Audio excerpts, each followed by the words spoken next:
Ladies and gentlemen, I would like to thank Irika Persley. She sent this story to the staff members over at Judah Life Broadcasting Network on Facebook. And I want to thank you, Sister Persley, for sending me this story. And the title of the story is called Last Call for Crawfish. Farmers stuck in the mud as coronavirus shuts down plague industry. And this story comes from WAFB in Baton Rouge.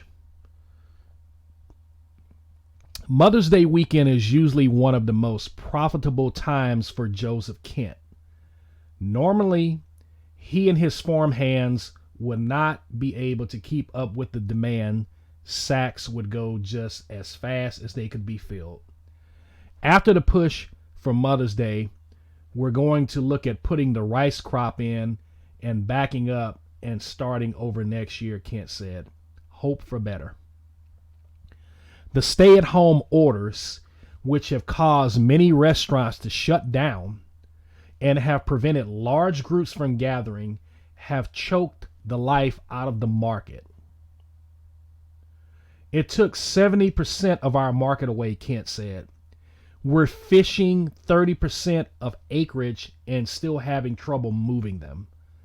Across the state, it's estimated crawfish farmers have already lost $125 million due to the low prices and market collapse, according to LSU. That's roughly a 60% loss overall. We're just trying to scrape by with what we can, said Randy Lamoni, one of the farmers who works with Kent.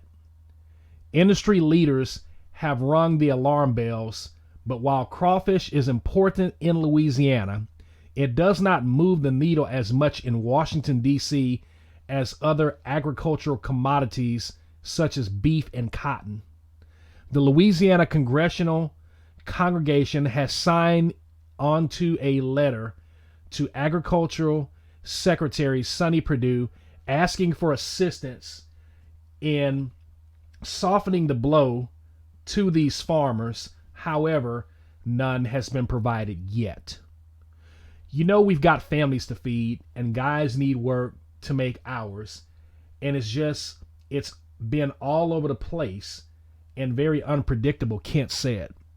With profits sinking in the mud, farmers are deciding to call it quits for the year and get ready to plant rice in the hopes it will help salvage an abysmal crawfish season.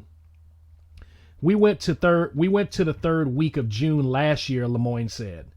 This year it will be the second week of May. We'll be closing up.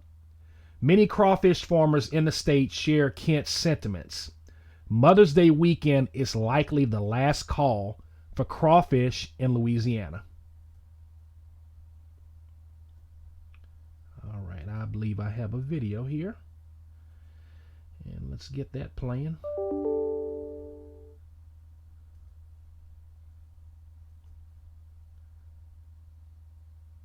Season. A Louisiana favorite and an absolute comfort food during this time, but crawfish farmers say they're usually slammed this time of year, especially with Mother's Day coming up, but right now not so much. Yeah, Liz, our Austin Kempker tells us the coronavirus and the closures that came with it are killing the crawfish market, and now it's forcing an early end to the season. Normally, this would be one of the busiest weekends of the year for Joseph Kent and his farm hands. They get knotty and dirty looking. In past Mother's Day weekends, the crawfish would be going just as fast as the sacks could be filled. Not this year. After the push of Mother's Day, we're gonna look at putting a rice crop in here and backing up and starting over next year and hope for better. The stay-at-home orders resulting in restaurants being mostly shut down, paired with the very low prices, have choked the life out of the crawfish market. We've had to cut our production in half almost, and really we've never been faced with a situation like this, having to slow our rate of catch or even the amount altogether. Randy Lemoyne is one of the farmers who fishes these ponds in West Baton Rouge with Kent. Whenever this virus and everything hit, just killed us. Around the state it's estimated crawfish farmers have already lost about $125 million from the collapse in the market, based on a study from LSU.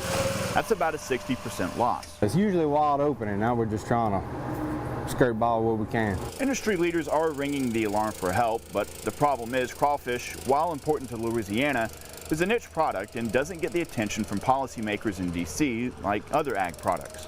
Farmers are asking for some relief to soften the blow, but as of right now, nothing. You know, we got families to feed and guys need to work and make hours, and it's been all over the place and very unpredictable. With profits sinking in the mud, the season's coming to an end, and it's the last call for crawfish.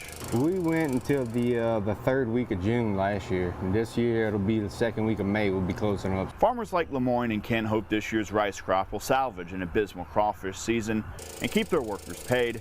We have a big complex for them, and these guys all come here to work, and they work, and we're just going to keep looking forward and hope for better days. But for now, hope is all they're holding on to. Austin Kemker, WAFB 9 News.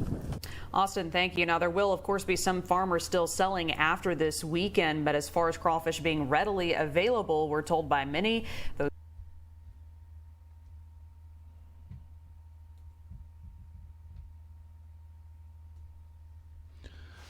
All right, ladies and gentlemen, please let me know what you think. Please like, share, comment, and subscribe. Don't forget to hit the notification bell. And again, I just want to send a shout out to Irika Persley for sending me this story. Again, if you guys can, check out the Minister of Wellness's YouTube channel too, our brother Nathaniel Jordan. Because again, like I said, I stopped eating crawfish a long time ago, along with shrimp, crabs, pork. I'm just trying to clean my temple up, man. Yeah, so check out brother Nathaniel Jordan's the Minister of Wellness channel. Like the brother says, he wants to see us in excellent health. And like he said on his channel, a lot of these meat processing plants, pork and chicken and all of that stuff is being shut down. It's time to heal our bodies and get back to a plant-based, rich diet. No longer will the enemy continue to keep raking profits and killing our loved ones and ourselves, our friends and our family members. It's time out for that. So again, Sister Persley, thank you for sharing this article with me. And again, guys, I will see you on the next video. And with that, I'm going to say shalom, shalom, siemi to all the Bantus that are scattered in the four corners of the earth. And salama, salama. Kimbo, Kimbo. King coming.